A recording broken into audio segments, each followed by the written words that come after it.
Bueno, lo que vamos a ver hoy de obstetricia entonces es las actualizaciones que aparecieron, que son la guía de práctica clínica para la atención prenatal de bajo riesgo, las dos guías de el parto respetado, ¿sí? Una de la de Nación y la otra son las recomendaciones de la OMS, que dicen más o menos lo mismo, ¿sí? Y después tenemos la guía de prevención y tratamiento de las infecciones congénitas y el tratamiento de las hemorragias postparto, ¿sí? Las dos últimas son guías relativamente viejas, ¿sí? Que ya habían estado en su oportunidad en la bibliografía del examen, después la sacaron y ya la volvieron a poner estas dos guías, ¿sí? Entonces, vamos con la guía de atención. Bueno, esta guía, para que lo tengan presente, esta guía en realidad es un grupo de expertos que se plantea 8 preguntas, ¿sí? de práctica clínica y hacen una investigación sobre la evidencia disponible en cada una de esas preguntas y ellos hacen su recomendación, ¿sí? Entonces,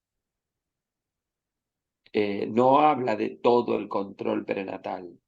Y en la guía, en un momento, dice que esta guía no rechaza la bibliografía previa del ministerio, sino que es complementaria. Y dice que dentro de su bibliografía, dentro de su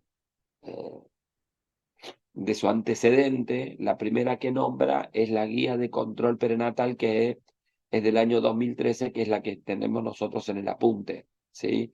Así que todo lo que tiene que ver con el control prenatal, que nosotros no hablemos acá, ustedes lo tienen que saber de la bibliografía tradicional, ¿se entiende? Entonces acá ellos hacen 8 recomendaciones, y lo demás obviamente se da por sentado que está vigente, ¿está? Entonces, bueno, acá hablaban de la justificación primero, ¿sí? De toda de por qué se hicieron estas preguntas. Entonces, dice que, lo aclaro para que después entendamos las recomendaciones, cada recomendación la van a exponer con certeza de evidencia, dirección y fuerza. Entonces, la certeza de la evidencia que proponen los expertos puede ser alta, moderada, baja, muy baja. Alta significa que el estudio proporciona una buena indicación del efecto probable, moderada, buena indicación, baja, alguna indicación del efecto probable, pero la probabilidad de un efecto distinto también es alta, y muy baja directamente no proporciona una indicación confiable. Y respecto a la fuerza de la recomendación, puede ser una recomendación fuerte a favor, donde las consecuencias deseables sobrepasan con claridad, perdón, a las indeseables, es decir, se recomienda hacer esa práctica. Condicional a favor, se sugiere hacer la práctica. Condicional en contra, se sugiere, no se rechaza, sino que se sugiere no hacerlo. Y fuerte en contra es, se recomienda no hacerlo, ¿sí? Entonces, ¿cuáles son las 8 preguntas y cuáles son las recomendaciones? Lo primero que se preguntaron fue cuántas visitas eran ideales para el control prenatal. Antiguamente la guía proponía 5 controles, ahora esta guía propone 8 para reducir la mortalidad perinatal y mejorar la experiencia asistencial. Fíjense que dice fuerte a favor y la asistencia a la evidencia es moderada. El número total debe individualizarse según las condiciones, abordando los aspectos físicos, emocionales, familiares y sociales. Primera pregunta, entonces, 8 visitas. Segunda pregunta, el modelo de atención debe ser conducido por los licenciados en obstetricia, ¿sí? Es fuerte a favor, es decir, se recomienda que el control prenatal lo hagan las obstétricas, requiere que se garantice la disponibilidad necesaria de profesionales con redes de derivación fluida para personas con condiciones de riesgo. Bien, la tercera pregunta hace referencia a la suplementación de hierro o de hierro y ácido fólico. Entonces, ¿qué es lo que recomiendan? Recomiendan realizar un esquema de administración diaria de 60 miligramos de hierro elemental y 0,4 de ácido fólico para mejorar los resultados maternos y neonatales. Y la evidencia es fuerte a favor, es decir, se recomienda este esquema. ¿Sí? A la guía, a propósito, a la guía, los expertos además proponen cuáles son las dosis equivalentes de hierro en los diferentes preparados: 300 miligramos sulfato ferroso, 180 de fumarato ferroso o 500 de gluconato ferroso. Y la suplementación de ácido fólico, esto ya lo sabíamos de antes, la recomendación es que comience antes de la búsqueda del embarazo, ¿sí? Antes de la concepción. Para garantizar los suplementos se deberá informar a las personas gestantes los beneficios de la suplementación y que los centros de salud cuenten con la provisión de la medicación para poder dársela a las pacientes. Entonces, esa es la recomendación. ¿Qué sucede cuando no tenemos esa medicación, ¿sí?, permanente?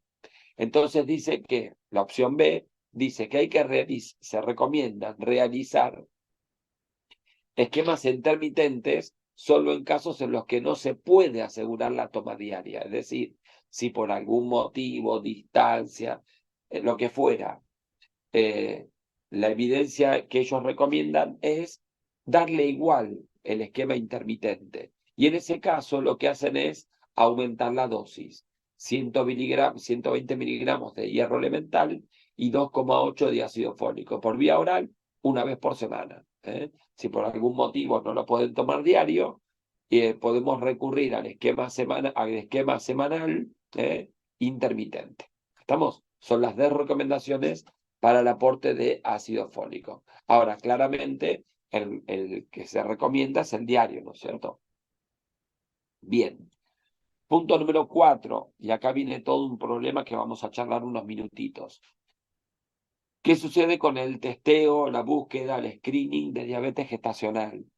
Bueno, los que proponen los expertos, con evidencia fuerte a favor, es decir, recomiendan hacerlo, es el testeo universal a todas las embarazadas con prueba de tolerancia para el diagnóstico de diabetes entre la semana 24 y 28 para reducir la probabilidad de eventos maternos y perinatales adversos. Si no se pudo hacer, podríamos hacerlo hasta la semana 34, ¿sí? Acá hubo un cambio porque antes era 24-28 y si no la hizo, había que hacerla la semana 31-33. Ahora dice que lo ideal es 24-28. Ahora, si no se hizo y tenés un embarazo de menos de 34 semanas, hacelo. Se puede hacer igual, ¿sí?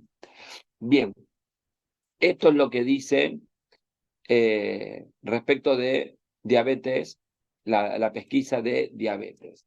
Entonces, lo que yo quería comentarles era lo siguiente: no habla esta guía de valores de la glucemia, los valores de corte de la glucemia para el diagnóstico de diabetes. Solamente dice cuándo hacer el testeo, ¿sí?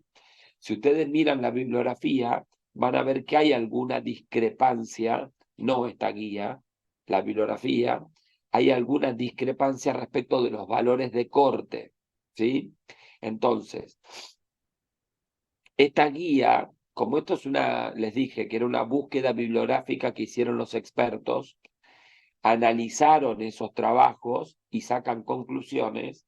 En un momento ellos dicen que en Francia hicieron un trabajo en donde tomaron 92 gramos de azúcar, 92 miligramos, perdón, como valor de corte para la glucemia en ayunas y 140 para el valor de corte de la prueba de tolerancia. Más de 140 es diabética, menos de 140 no.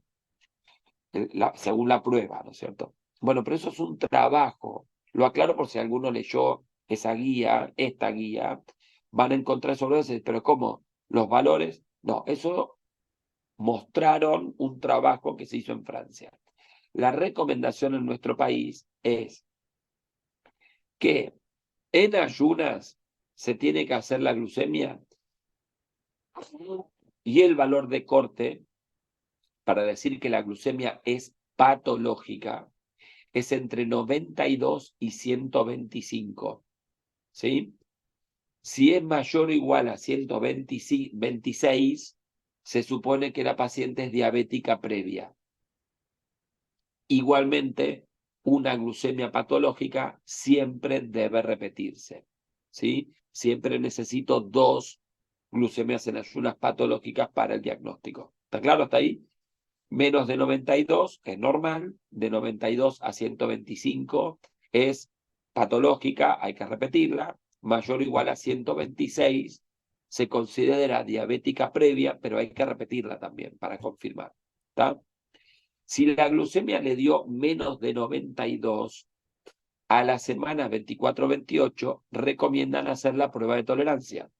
El valor de corte para la prueba de tolerancia es mayor o igual a 153 2 horas después de la ingesta de 75 gramos de glucosa. ¿Se entendió esto? ¿Sí? Perfecto. Más de 153 ya sería diabetes. Gestacional. Sí, sí, perfecto. Perfecto. Bien. Bueno, eso es lo que dice entonces el libro, el Schwartz, Yo la tengo una séptima. consulta. Disculpa, aquí Sí, en esta guía, yo sí leí, hay una guía, ¿no? O sea, que es de diabetes justamente de, de aquí de Argentina, diabetes gestacional de diagnóstico y de tal. Y no está en la, decía, no está en la bibliografía del examen ninguna guía de diabetes gestacional. ok, listo. No hay. Entonces me quedo con valor de libro. No, en la lista de bibliografía sugerida por la municipalidad no figura ninguna, para obstetricia estoy hablando, ¿no? Mm, Sí hay para el adulto. Para el adulto hay una guía, pero no habla de diabetes gestacional. La ujú. guía, se mira en el listado de bibliografía para la mujer y la embarazada, no figura. Bueno, gracias.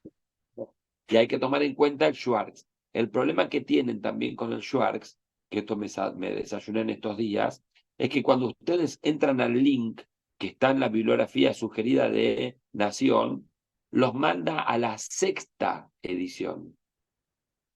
Pero la que ellos recomiendan es la 7ª. En la bibliografía es la 7ª. La 6ª edición, el valor era 100 en ayunas, 140 la PTOG. Pero eso ya no corre más. ¿Está claro? Bien. Perfecto.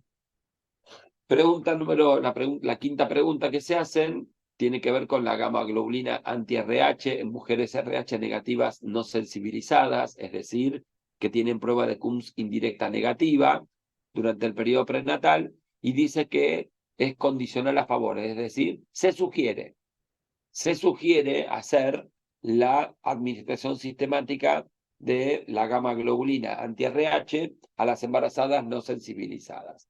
El esquema propuesto es una dosis no menor de 250 entre la semana 28 y 32, obviamente con la pesquisa previa de los anticuerpos.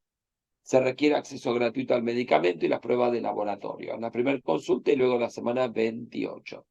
Una estrategia alternativa sería la administración en función del grupo fetal, pero se requiere evaluar la relación costo-efectividad. Si por algún motivo, por algún estudio que yo haya hecho, cuento con el grupo y factor del chico, bueno, ahí puedo tomar una conducta diferente.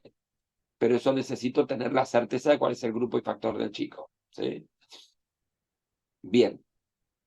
Otro dato, recuerden que la gamma globulina se da, lo comentamos ayer, se da ante la finalización del embarazo en embarazadas desde las 12 semanas en adelante. Embarazos que se pierden antes de la semana 12 no había que darlas, ¿se acuerdan? Lo comentamos ayer. Bien. Después tenemos la ecografía. La sexta pregunta se refiere a la realización de ecografías. La ecografía que recomiendan los expertos es la de el scan fetal, ¿sí? La ecografía morfológica que se hace entre la semana 19 y 24 y eso mejora el desenlace materno y perinatal, ¿sí? Evidencia, recomendación fuerte a favor. La ecografía de la semana 11 a 14 para confirmar la vitalidad, edad y número de fetos, se sugiere hacerla, pero no es, no es la recomendación, es una sugerencia. Y adicionar el cribado de anomalías fetales y la posibilidad de realizar estudios pertinentes para confirmar o descartar hallazgos, la famosa translucencia nucal, con el análisis de sangre, los marcadores serológicos y demás, dice que no hay una evidencia, pero ellos la recomiendan por consenso de los expertos. ¿Se entiende?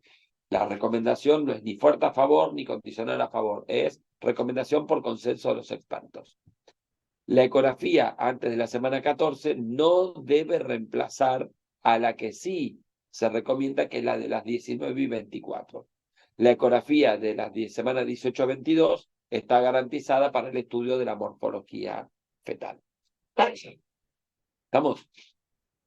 Bien. Esto es respecto de la realización. Después en la pregunta número 7 dice realizar ecografía rutinaria luego de la semana 24 en personas que ya han tenido ecografía entre la semana 19 y 24. Acá dice que se sugiere no hacerlo, es condicional en contra. Entonces, la realización de la ecografía luego de la semana 24 se sugiere no hacerla. En cambio dicen que hay que realizar una ecografía luego de la semana 24 si la persona no posee un adecuado control es decir, si no se hizo la ecografía de la semana 19 a 24, bueno, hacésela. Eso es recomendación fuerte a favor, ¿sí? En caso de realizarlo, se considera oportuna en la semana 36 para detectar anomalías tardías, problemas de crecimiento hipodálica, pero no, su realización no puede ir en desmedro de la formación de la ecografía. Es decir, ellos hacen mucho hincapié en que la ecografía necesaria es la de las 19 a 24. La anterior es una recomendación por consenso, ¿sí? Y se recomienda, la recomendación es por consenso, perdón. Y después si hay que hacerla, es porque no hiciste las anteriores. Bien, ¿se entendió, no? Y por último, dice, la pregunta número 8, realizar la cardiotocografía prenatal tradicional sistemática. La cardiotocografía prenatal es el monitoreo fetal. ¿Sí? Cardiotocografía prenatal es el monitoreo ambulatorio, ¿sí? Tradicional sistemática. Bueno, sistemático se recomienda no hacerlo en forma sistemática, ¿sí? ¿Por qué? Porque dice que no hay evidencia suficiente para la realización rutinaria en embarazos de bajo riesgo y se demostró que no hay beneficios en los de alto. Los organismos, ¿sí? Desaconsejan, y las sociedades científicas, desaconsejan su realización sistemática. ¿La pueden hacer? Sí, pero no realización sistemática. Es decir, no es que hay que hacerle siempre, todos los días, una vez por semana. No, no es recomendable. No lo recomiendo. Bien. ¿Alguna pregunta de esta primera guía? ¿De esta primera actualización? Doc, de las pacientes, No, dale, dale. ¿Cómo? no, justo nos ¿Quién iba a hablar? mezclamos con Julián. Nadie. Dale vos si querés. Dale, ok, gracias. A mí me queda una duda de las madres RH no sensibilizadas. A esa Sí, primero o le hacemos una prueba de CUMS indirecta. En el caso de dar siempre. negativa, se puede dar hasta la semana 28-32 la inmunoglobulina D. No, no. A la semana, no hasta. Ah, ok. La dosis se da en la semana 28-32. ¿Está? Esa dosis que se da la semana 28-32 es la que se hacía siempre, la que se sigue haciendo. Madre PCI negativa, se le da una dosis entre la semana 28 y 32. Y ¿Qué eso había más? quedado con lo de la semana 12, que si era menos de Lo, 12 semanas no hacía. lo de la semana 12 es lo que yo dije. Recuerden que la guía de aborto dice que desde la semana 12 en adelante, si se interrumpe el embarazo, hay que darle la gamma globulina. Antes de la semana 12 no. Perfecto, gracias, se me había mezclado un poco. Por eso lo aclaramos. Doc, ¿Qué más? yo lo que me quedé pensando fue lo de diabetes gestacional. Menos de 92 le hago la prueba oral a tolerancia a la glucosa y de ahí más de 153 ya es diabetes gestacional. Exactamente, Listo. exactamente. Así es. Gracias. De nada. ¿Qué más? Recuerden siempre que la prueba de tolerancia se hace solo si la glucemia en ayunas es normal. Si la glucemia en ayunas es patológica, lo que hay que hacer es repetirla la glucemia en ayunas. Bien, ¿alguna otra duda? Vamos.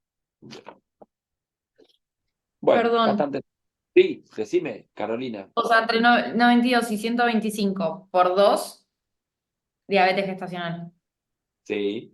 Y por Listo. más de 126 por 2 es Es diabetes diabetes previa. previa. Perfecto. Bien.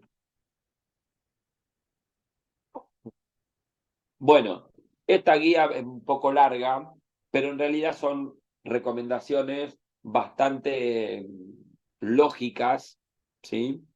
Cuando entendemos que los nuevos paradigmas dicen que la medicalización del nacimiento disminuyó el riesgo de morbimortalidad, pero fue un modelo mecanicista y tecnocrático, dejó de lado los aspectos emocionales y psicológicos relacionados con el embarazo y parto. Entonces, a partir de entender que la maternidad es un proceso biológico que incluye todos los aspectos biológicos, psicológicos y sociales, se propone un nuevo abordaje de atención humanizada del parto con mínima intervención, que sea de calidad, en un ambiente seguro y respetuoso. Este nuevo paradigma se basa en el respeto de los tiempos fisiológicos de cada parto. Cada persona tiene un tiempo, un organismo diferente. De los derechos humanos y se asocia con menor tasa de partos operatorios, menor tasa de intervenciones innecesarias, menor uso de analgesia medicamentosa, más rápida recuperación, mayor apego madre-hijo y contacto con el recién nacido, mejorando los resultados en la lactancia y el desarrollo psicoafectivo del niño. ¿Sí? Bien. Entonces, la idea es que con esta nueva, que esto no es de ahora, ya de hace unos años, se propone como requisito para un parto saludable el respeto, la atención integral, opciones, capacitación, participación y atención no violenta. ¿Sí? Entonces, acá hacemos referencia a qué paciente es la que, esperen que voy a, acá, ahí está. Y esto tengo que sacarlo de acá arriba porque si no me molesta. Ahí va. El parto es de inicio espontáneo, de bajo riesgo, al comenzar durante el trabajo parto y nacimiento, y el parto respetado es una modalidad de atención con respeto a los derechos de la madre, padre, niño, niña en el momento de nacimiento, la necesidad y deseo de la familia, donde la persona gestante y su bebé sean los protagonistas y esto sea lo más natural posible. Entonces, la ley del parto humanizado propone respeto por la vida de la persona, gestante y la recién nacida, inclusión de la familia en todo el proceso de atención, servicio para la residencia de madres, grupo de crianza y lactancia, alta conjunta, consejería de salud sexual y reproductiva, respeto, esto es fundamental, acá donde hay muchos eventos de violencia, ¿sí?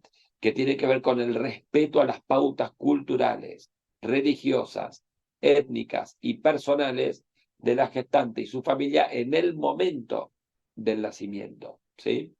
No emplear prácticas en procedimientos no respaldados por la evidencia, asistencia respetuosa y atención del recién nacido también en forma respetuosa.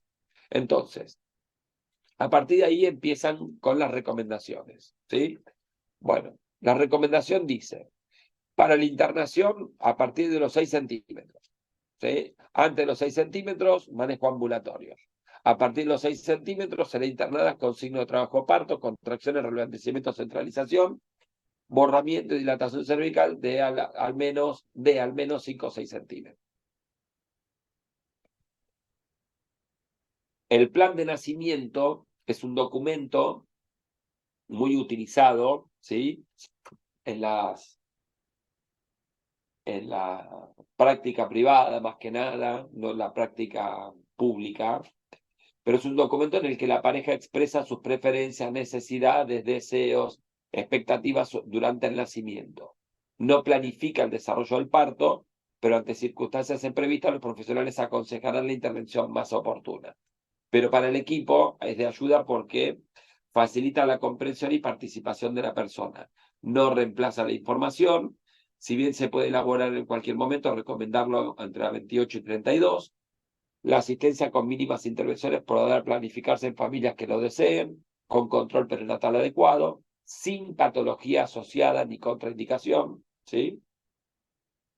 Para un parto vaginal, la persona gestante con embarazo o parto de alto riesgo podrá realizarlo considerando sus necesidades específicas, y el documento no contempla la posibilidad de elección de prácticas no recomendadas por la evidencia científica por ser necesarias o perjudiciales. Es decir, esto es un documento en donde la persona, la madre, la mujer, la familia, expresan que no quieren que le ponga suero, que no quieren maniobras invasivas, que solicita que se le expliquen todos los procedimientos, que no quiere que se le ponga medicación, salvo que sea necesario. Es decir, ahí la persona expresa su deseo de qué es lo que quiere que ocurra durante el nacimiento, siempre que éste sea de bajo riesgo.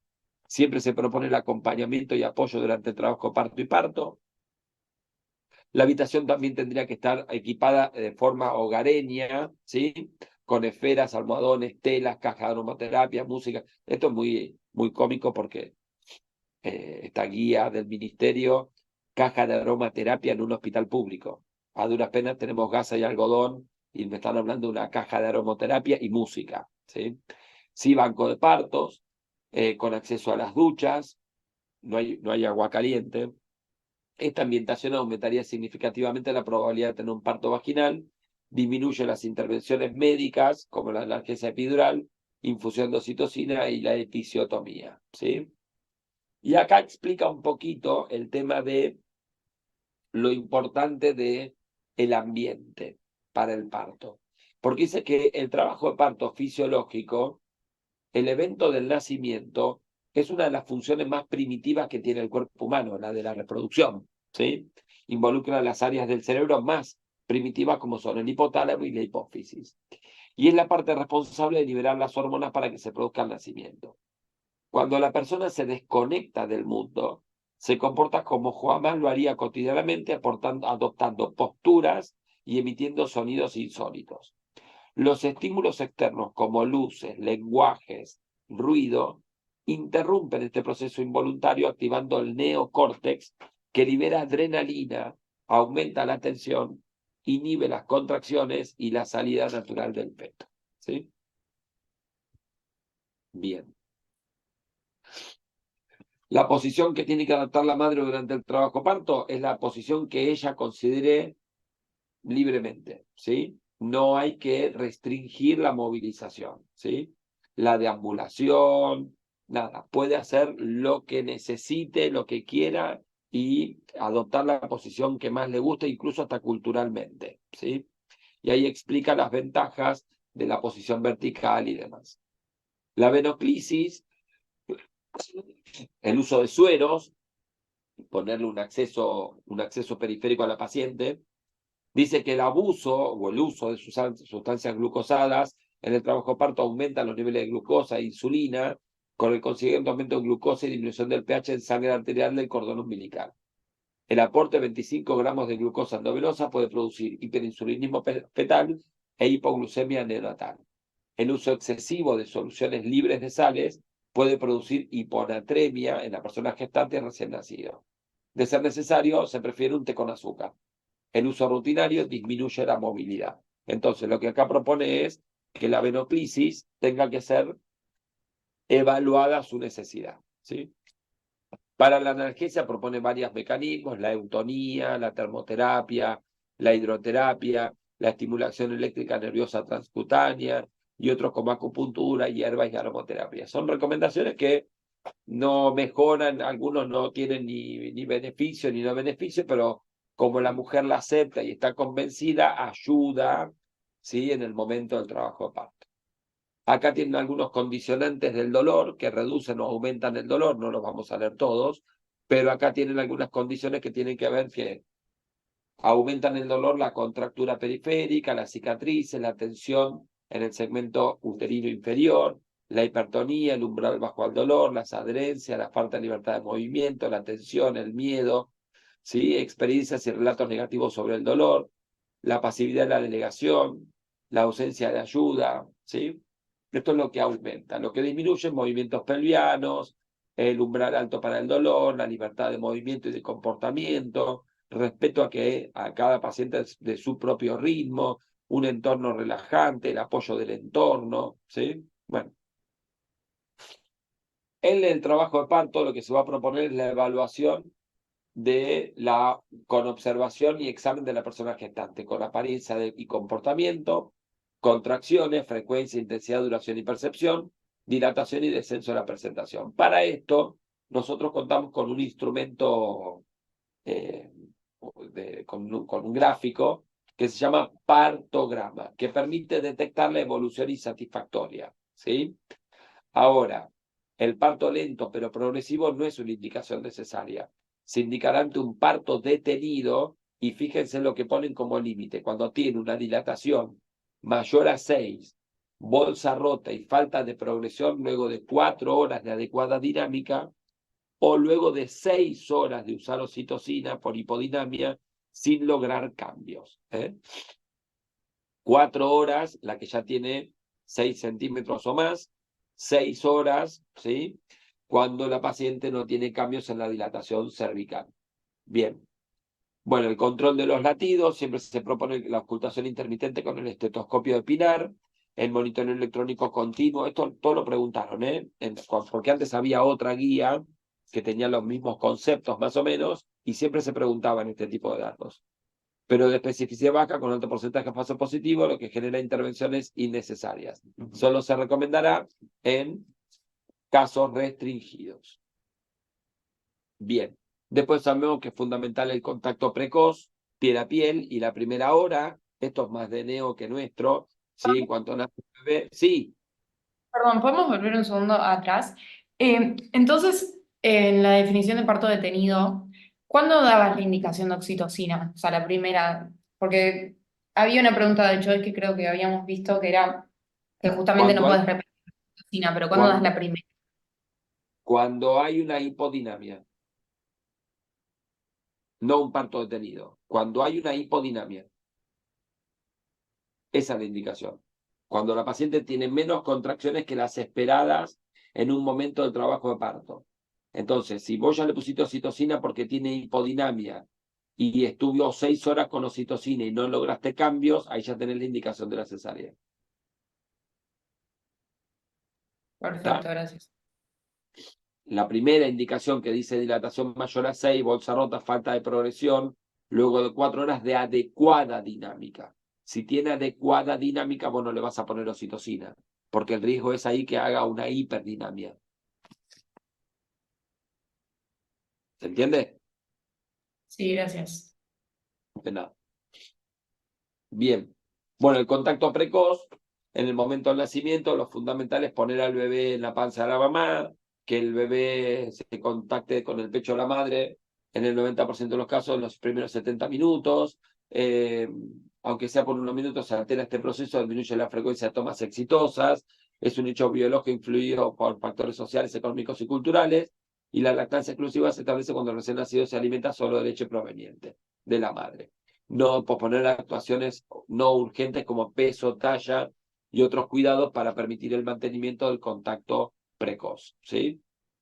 Acá lo que dicen es que todos los cuidados neonatológicos en un bebé que nace con vitalidad, bien, sanito, todo lo que hace el neonatólogo se puede postergar algunas horas porque eso no va a cambiar las condiciones de evaluación del chico, ¿sí? Bien.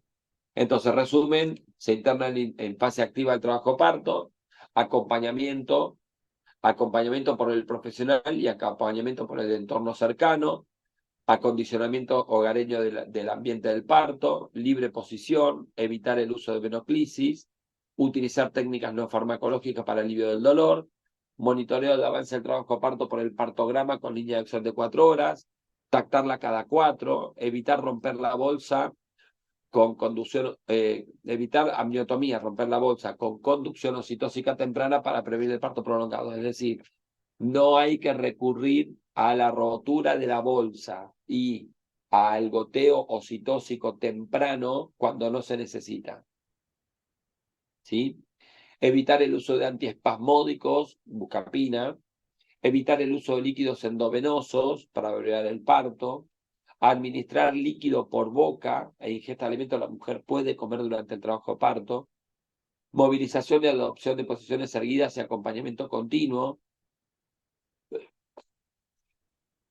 romper la bolsa de oxitocina para el tratamiento del parto prolongado. Ahora sí, cuando el parto está con una hipodinamia, ¿sí? Ahí sí le podés poner, podés hacer la rotura de la bolsa. El control de la salud fetal con auscultación intermitente cada 30 minutos y después de cada contracción, y el contacto piel a piel en la primera hora. ¿Sí? Después también ponen las recomendaciones del Hospital Posadas, donde dice que hay que datos de color, si quieren, más cotidianos, que tiene que ver con referirse a la persona por el nombre, evaluar a la persona en el consultorio sola o acompañada según su deseo, trámite de internación por personal administrativo, consultorio de guardias efectuar el monitoreo, tracción de sangre, el personal de enfermería toma los signos vitales y colocación de una vía intermitente. La vía intermitente es el acceso periférico, pero sin estar conectado a un suero, ¿sí?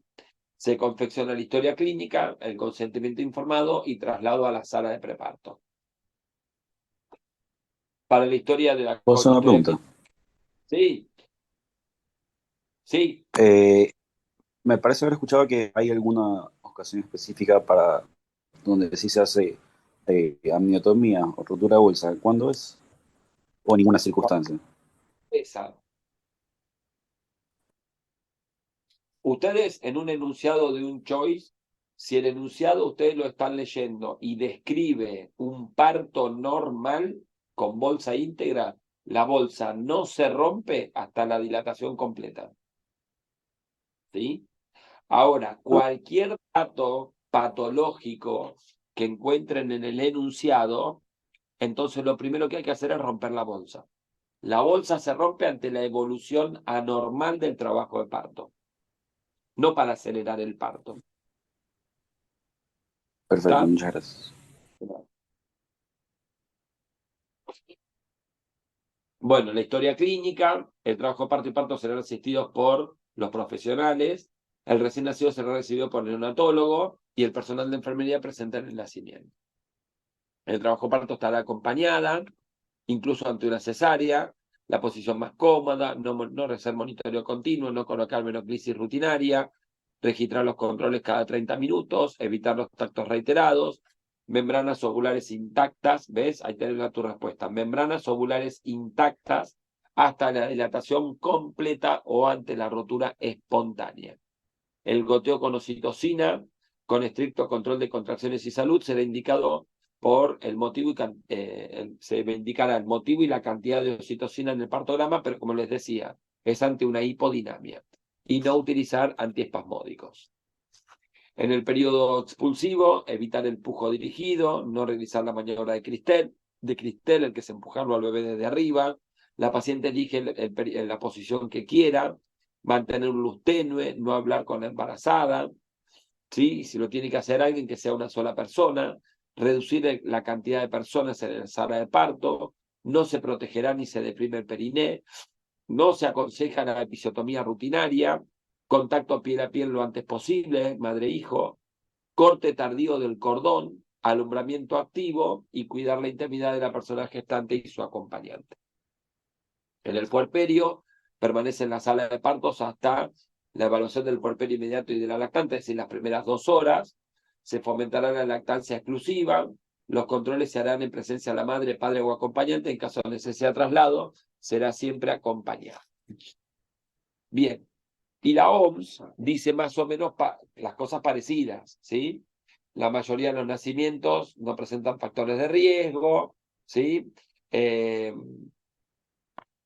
han desarrollado diversas prácticas que permiten iniciar, acelerar, terminar, regular o vigilar el proceso del nacimiento para mejorar los resultados. Esta medicalización recientemente explica más o menos lo mismo. El modelo de la OMS dice que propone un parto respetado y atención durante el trabajo parto, apoyo emocional, comunicación efectiva, estrategias para el alivio del dolor, la vigilancia regular, que puede tomar líquidos y alimentos, que puede moverse libremente, ¿sí? Y nada más. Entonces, otra vez volvemos, otra vez con el cántaro de la fuente. Atención respetuosa, comunicación efectiva, acompañamiento por una persona, continuidad en la atención. En el periodo latente, observar las contracciones y los cambios del cuello hasta los 5. En la fase activa, desde los 5 hasta la dilatación completa, ahí es cuando la paciente debe internarse. Dice que para el periodo latente no hay una duración estándar de la fase latente, ¿sí? Y es mucha la variabilidad entre mujeres. En cambio, la fase activa no suele superar las 12 horas para la primigesta, es decir, desde los 5 hasta la dilatación completa, no suele prolongarse más allá de 12 horas primigesta o 10 horas los partos siguientes. ¿Estamos? Bueno, que no hay que necesario tomar el umbral de 1 centímetro de dilatación por hora, ¿sí?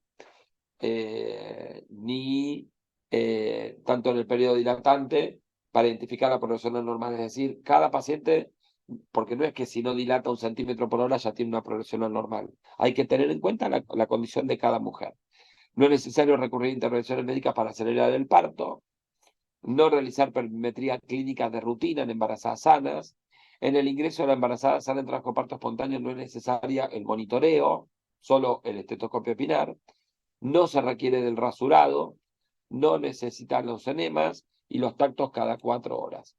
Para evaluar el bienestar fetal en el trabajo espontáneo no es necesario la cardiotocografía continua, siempre el estetoscopio epinar. Para aliviar el dolor se puede recurrir a la anestesia peridural, opioides, técnicas de relajación y técnicas manuales. No aliviar el dolor para reducir el uso de conducción. La mujer en trabajo parto bajo riesgo puede tomar líquidos. En trabajo parto puede movilizarse y adoptar la posición erguida. No requiere la antisepsia vaginal. No es necesario el manejo activo ni la amniotomía aislada para prevenir el retraso. No es necesario el uso de amniotomía temprana con conducción con oxitocina para prevenir el retraso. Tampoco oxitocina para prevenir el retraso en las que tienen peridural. No es necesario el uso de antiespasmódicos y de los líquidos endovenosos. En el periodo expulsivo, dejar a la madre que puje cuando quiera, la duración es variable, ¿sí? Promover la posición que ella elija, alentar y asistir a que la mujer siga su propia necesidad de pujar. Bien, se pueden recurrir a técnicas para reducir el traumatismo, facilitar el nacimiento, masajes, compresas, no utilizar en forma rutinaria la epicio y no realizar presión en el fondo del útero para acelerar el parto. Se aconseja el uso de uterotónicos para prevenir la hemorragia, oxitocina, o misoprostol o ergometrina, el pinzamiento del tardío del cordón para que el bebé reciba un extra de hierro, tracción controlada del cordón umbilical y no es necesario el masaje uterino en mujeres que recibieron oxitocina preventiva. Y en el recién nacido, bueno, comienza espontáneamente, como ya decíamos, para prevenir hipotermia, el contacto piel a piel. Los de bajo peso pueden amamantarse colocando el pecho tan pronto como sea posible. Se le da la vitamina K y el primer baño se puede retrasar de 1 día o 6 horas en caso de motivos culturales. Utilizar vestimenta adecuada, la temperatura y no separar al recién nacido de la madre. Y después del nacimiento, evaluar el tono uterino. No se requiere antibiótico. Y la evaluación materna debe incluir el control del sangrado, contracciones, retracción, altura uterina, temperatura y frecuencia cardíaca. Bien. Como verán, son toda una lista larga de recomendaciones y recomendaciones y recomendaciones, pero más o menos son de sentido común, cuando uno piensa en que el parto no tiene que ser invasivo, salvo que estemos ante una paciente que tenga una complicación. En un parto normal, de bajo riesgo, sin complicaciones, la idea del médico es más del profesional de la salud, es más de un espectador de lujo que tiene que controlar ciertos parámetros en la evolución del parto, pero no intervenir. Control sin intervención. ¿Estamos? Ese sería un poco el fundamento. ¿Está? Bien, ¿alguna duda, alguna pregunta?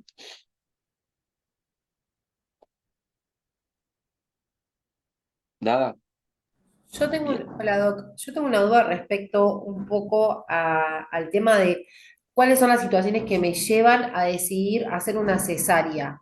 O sea, entendí esa de que si hay un parto que tiene buena dinámica, que tiene dilatación mayor a 6, que tiene rotura de bolsas y que pasaron 4 horas y no avanzó, Tenido. ahí sí Eso se es indica la cesárea.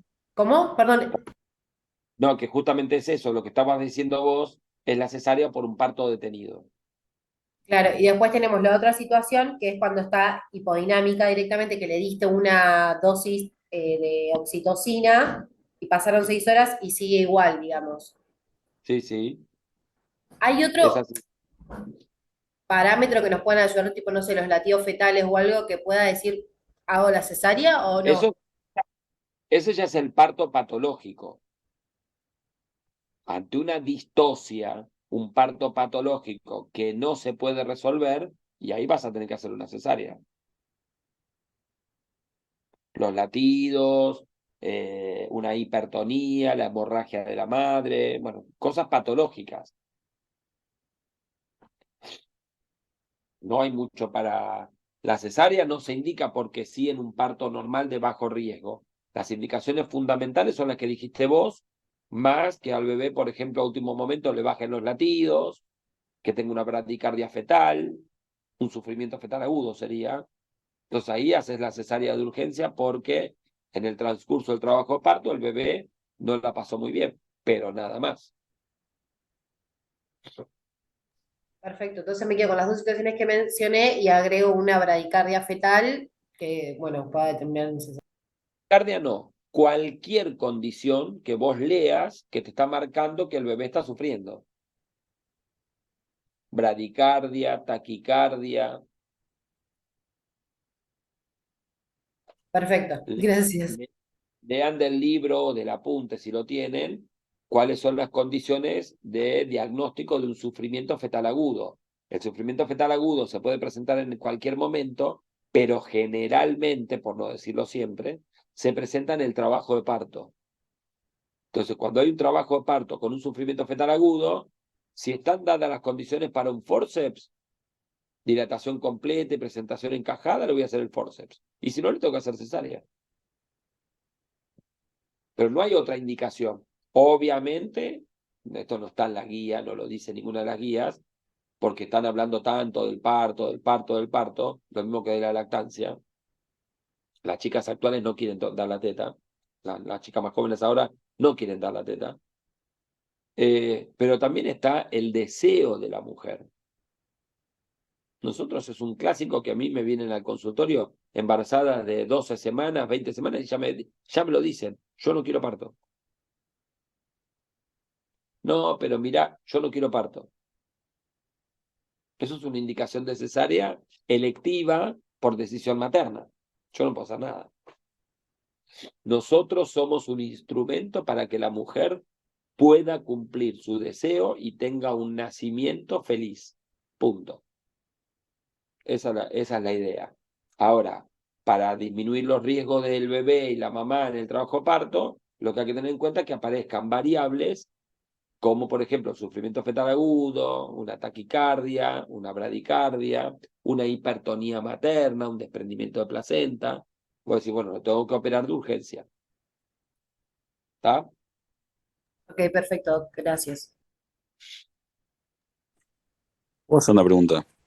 ¿Sí, En Ricardo? caso de que haya una cesárea electiva, se tiene que hacer o sea, se tiene que preparar igual a la madre para el acto quirúrgico, pero, digamos, como médicos tenemos que dejar asentado y explicar todos los que se explicó, los pros y los contras, o se tiene que hacer en algún consentimiento o algo en específico, o solo elección de la madre se hace como ella Historia clínica, prefiere y punto, sin vos anotás en por la algún historia clínica, la madre manifiesta su deseo de un nacimiento por cesárea.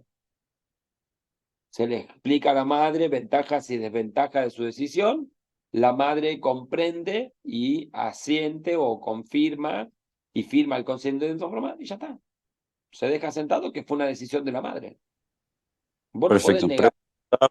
Preguntaba por si es que había que hacer algo en específico, pero no, todo normal igual. No, pero es lo que se hace con cualquier procedimiento médico. Vos le explicás al paciente ventajas, desventajas de cada procedimiento, el paciente elige y después vos tenés que decir, bueno, se explicó y el paciente optó por esto. Bueno, podés o no estar de acuerdo, pero es la decisión del paciente. La autonomía del paciente está por encima de la decisión del médico. Claro, Cuando hay claro. una Sí, sí, no. Era algo especial cuestión, nomás. claro, cuando hay una cuestión de vida o muerte, madre-hijo, obviamente yo no le voy a andar consultando demasiado, como estábamos hablando recién con Nadia. Si hay un sufrimiento fetal agudo y la madre me dice, pero yo quiero parto, no, bueno, mirá, no entendimos que acá el bebé se está muriendo. ¿Se entiende? Ahí el médico Claro. prevalece la decisión del médico por una cuestión de evitar males mayores.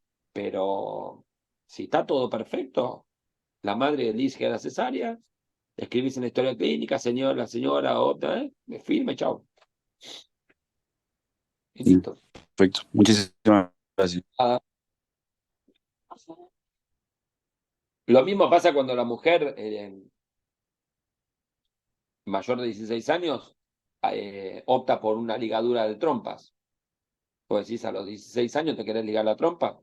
Bueno, se anota en la historia clínica, que se le explica las ventajas y desventajas, los problemas, todo, y la paciente se le explican los otros métodos disponibles y la paciente confirma su decisión, firma el consentimiento y le liga las trompas.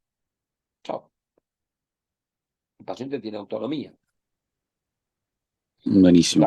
Gracias. Bueno, ¿alguna otra preguntita?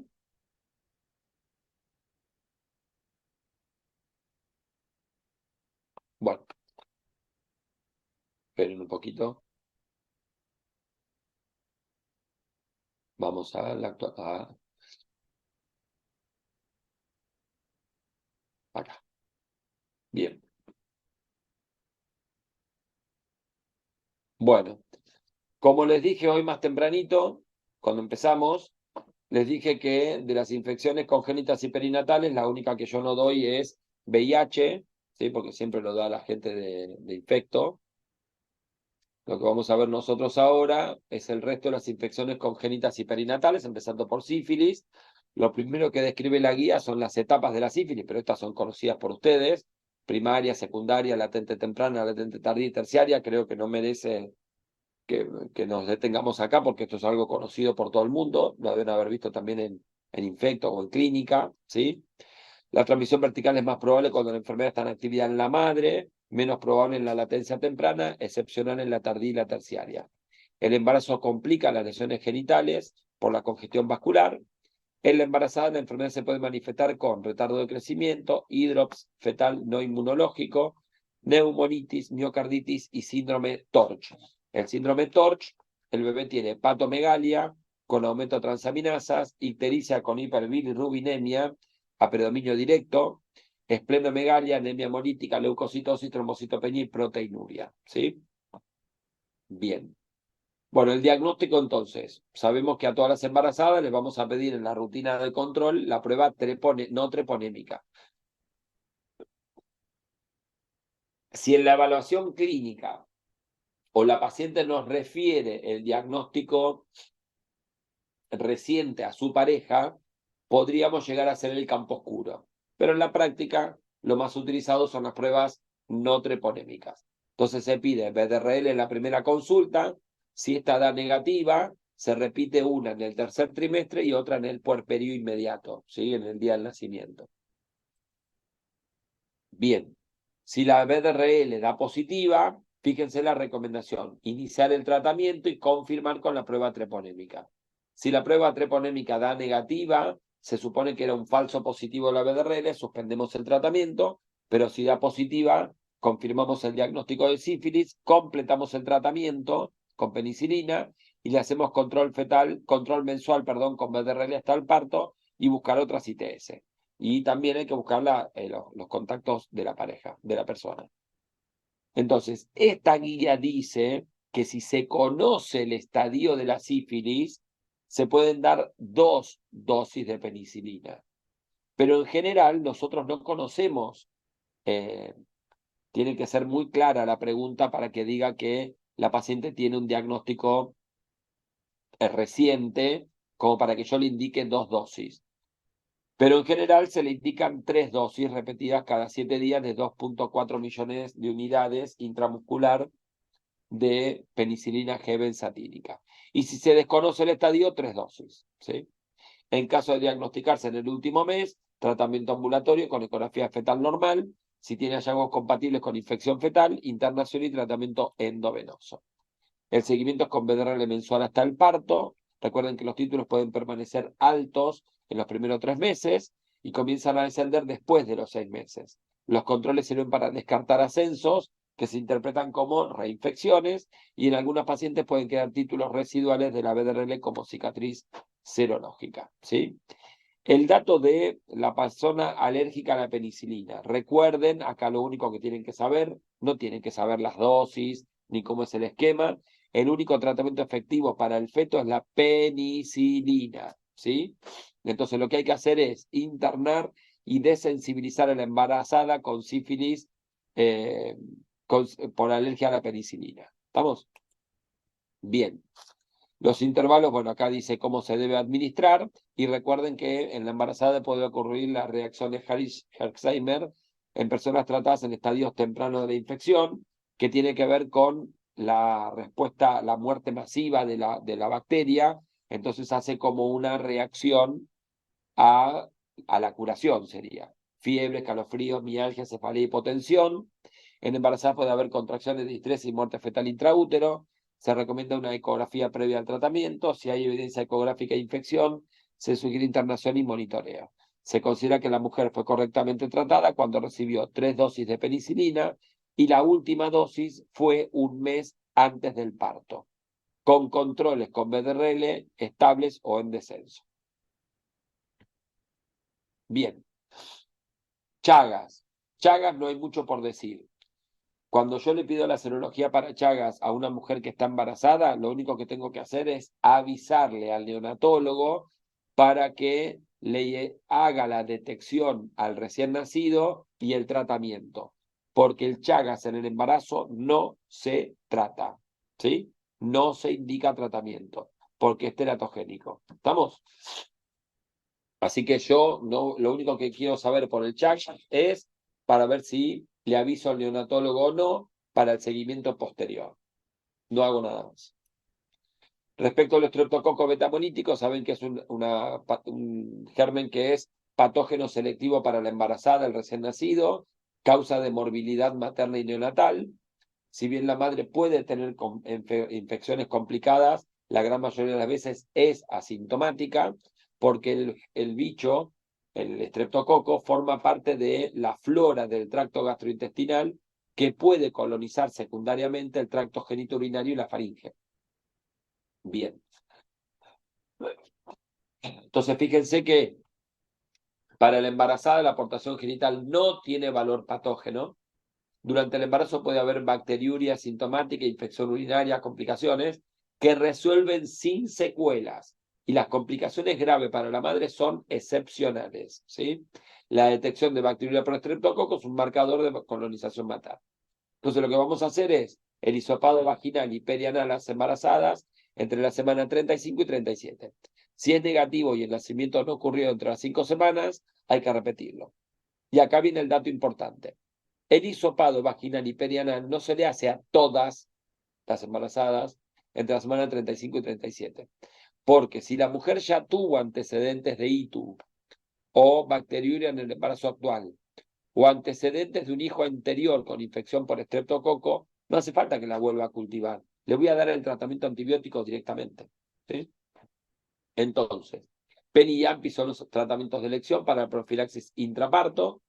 Se indicará profilaxis con penicilina en pacientes con cultivo positivo, o las que no realizaron el cultivo, o las que tengan antecedentes previos de infección.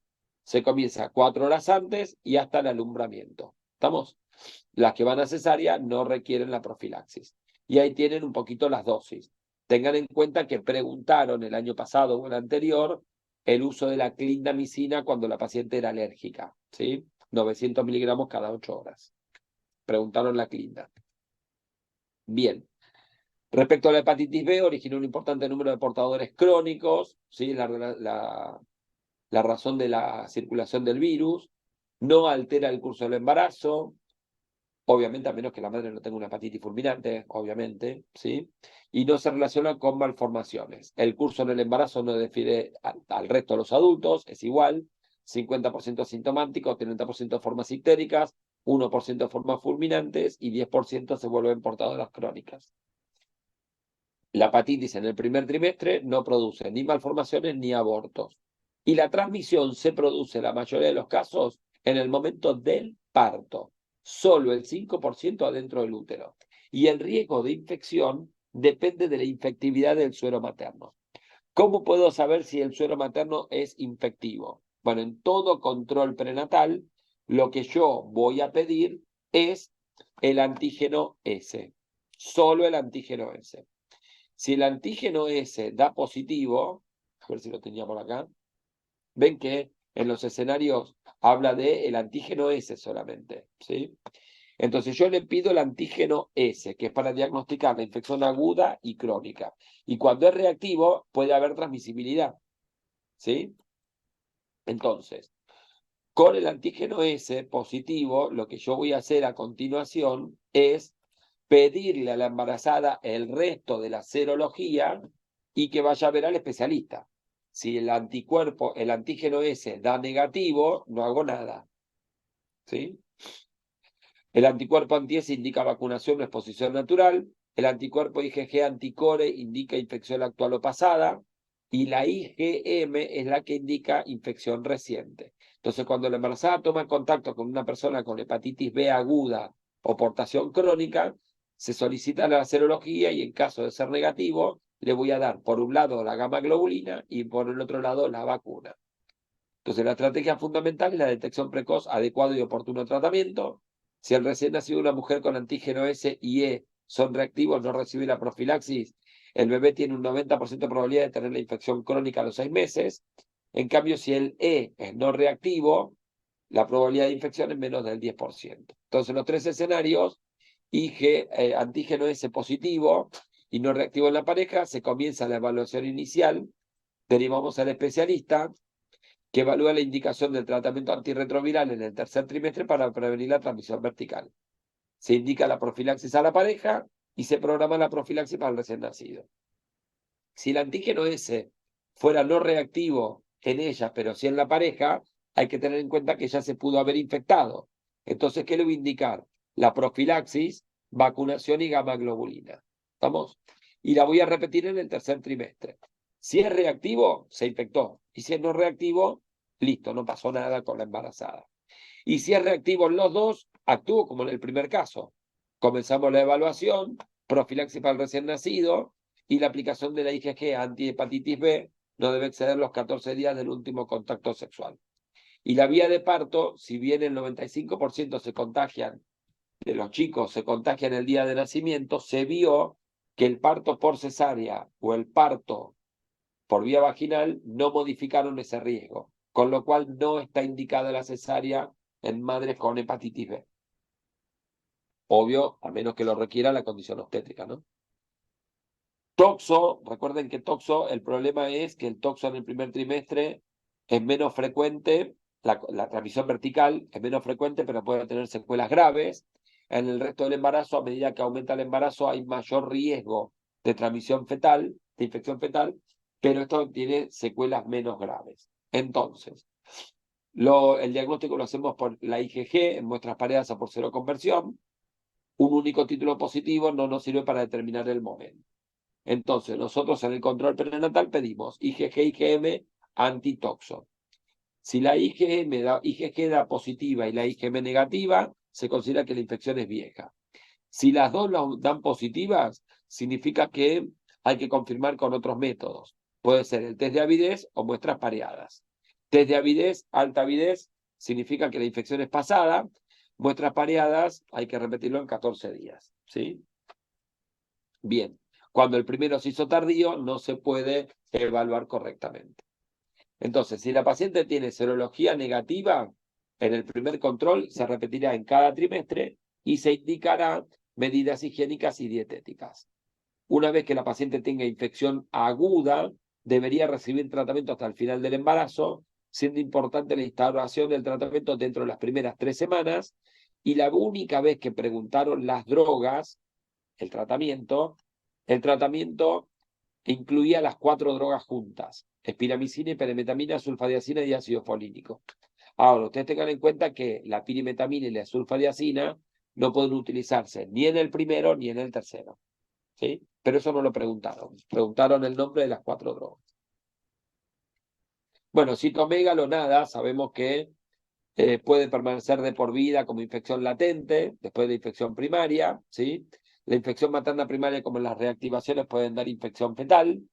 El mayor número de recién nacidos infectados como consecuencia es por la mayor como consecuencia de las reactivaciones, pero es mayor la probabilidad, es más grave cuando se trata de la primoinfección, ¿sí? También es mayor la mortalidad, la morbilidad cuando ocurre la primoinfección en la primera mitad del embarazo. Puede haber transmisión transplacentaria en el trabajo parto o la lactancia, y el síndrome fetal es más grave cuando se contagió por vía transplacentaria. No se recomienda el screening de rutina, porque la mayoría puede tener IgG positivo, ¿sí? Como es un virus latente, se puede activar en forma asintomática. El diagnóstico del embarazo se basa por la clínica, el análisis del riesgo epidemiológico, exámenes complementarios y estudios. Se justifica la realización de la serología en el embarazo si son embarazadas con síndrome mononucleósico, hallazgos de infección congénita, hepatitis sin etiología y embarazadas que trabajan con niños o tienen otros chicos menores de 6 años. Y el tratamiento son ganciclovir o gamma globulina específica, son controvertidos, ¿sí? Lo más importante son las medidas preventivas para las que tienen serología negativa. ¿Estamos? Que son las que trabajan en guarderías, el lavado de las manos, de los utensilios. El herpes es muy sencillo. El herpes genital en el embarazo, el único problema es que el aislamiento del virus se detecta en el momento del parto como principal factor de riesgo para que desarrolle la enfermedad del recién nacido. Y al igual que el citomegalo, mayor es el riesgo cuando es la primoinfección, es periparto, menor en las reactivaciones. Entonces, fíjense que a mí lo único que me importará es la activación del virus el día del nacimiento. Entonces, se recomienda la cesárea para embarazadas que tengan lesiones activas cuando empieza el trabajo de parto. En caso de rotura de membranas, se puede hacer la cesárea preventiva para evitar el contagio del bebé antes de las 6 horas. Si el embarazo es de menos de 31, se indica aciclovir. Y el tratamiento para la embarazada, el aciclovir o cualquiera de los ciclovir, se pueden utilizar durante todo el embarazo sin problemas. Varicela, cuando la embarazada contrae varicela hay 2 momentos de riesgo: antes de la semana 20 por riesgo de varicela congénito y periparto por el riesgo de enfermedad diseminada, ¿sí? El manejo es que ante una embarazada que refiere contacto con una persona con varicela, se deben investigar los antecedentes. Entonces, si tuvo varicela, la consideramos inmune, y si no la tiene, le pedimos la serología. Si no, la serología le da positiva, la consideramos inmune, y si le da negativa, tenemos 3 momentos. Antes de la semana 20, para evitar la varicela congénita, le vamos a dar gamma globulina específica dentro de las 96 horas del contacto. La voy a controlar clínicamente y si llegan a aparecer las vesículas, además le voy a dar aciclovir.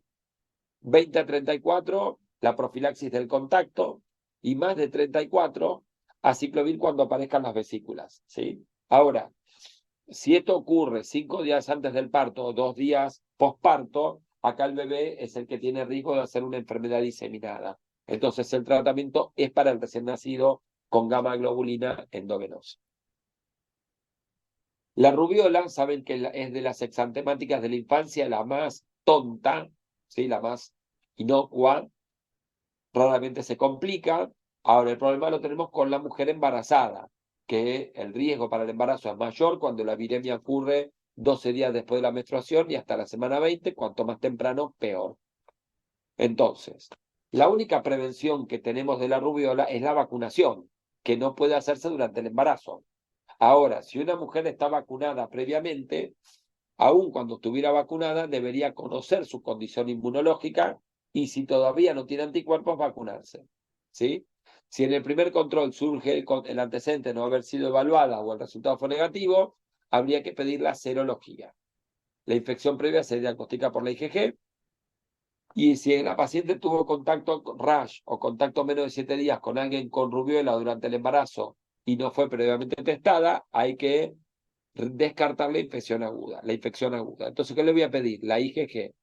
Si la IgG da positiva, hay que repetirla para la seroconversión. Si los títulos son estables, significa que esto es viejo, pero si aumentan, la infección es nueva. Y como no tengo tratamiento, hay que asesorar a la madre por los efectos que tiene para el recién nacido esta infección.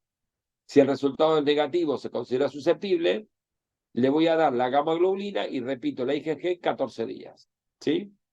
Si es negativo, se descarta la rubiola y si aumentan los títulos es infección aguda. ¿Qué es lo que hay que hacer? Asesorar sobre los riesgos para el recién nacido. ¿Sí? Bien. Y la prevención, la vacuna. ¿Sí? Y para terminar, las 3 infecciones urinarias, la bacteriuria, la pielonefritis, la cistitis y la pielonefritis. La bacteriuria, sabemos que se toman 2 muestras de cultivo en forma consecutiva, ¿sí? En paciente asintomática. El cultivo rutinario se hace entre la semana 12 y 16. Si el primero es negativo y no tiene factores, no hace falta repetirlo. Y para el tratamiento le vamos a dar cefalosporinas de primera, nitrofurantoína, amoxiclavulánico, esquemas cortos de tratamiento. La cistitis se le va a agregar la clínica, disuria, tenemo, incontinencia, que no aumenta el riesgo de parto prematuro. El diagnóstico y el espectro es el mismo, nada más que el tratamiento se va a dar por 7 días. Si tiene recurrencias, se puede indicar profilaxis durante todo el embarazo. Y la pielonefritis ya es más sistémico, fiebre, dolor, disuria, náuseas, vómitos. Hay que hacer un urocultivo antes de empezar el tratamiento, requieren internación, pero aún estando internada, la vía oral o la vía endovenosa no tiene diferencias en la efectividad. El problema es que estas pacientes siempre tienen vómitos. Entonces, aun cuando por vía oral se le podría dar el antibiótico, en general se recurre a la vía endovenosa por la intolerancia digestiva. Ceftriaxona, cefalotina, ampisulbactam, gentamicina. Con mejoría rotamos a vía oral según el antibiograma y siempre hay que descartar que no tenga complicaciones renales. ¿Sí? Controles mensuales y si hay recurrencia, profilaxis. Bien. Dudas de las guías, de las infecciones.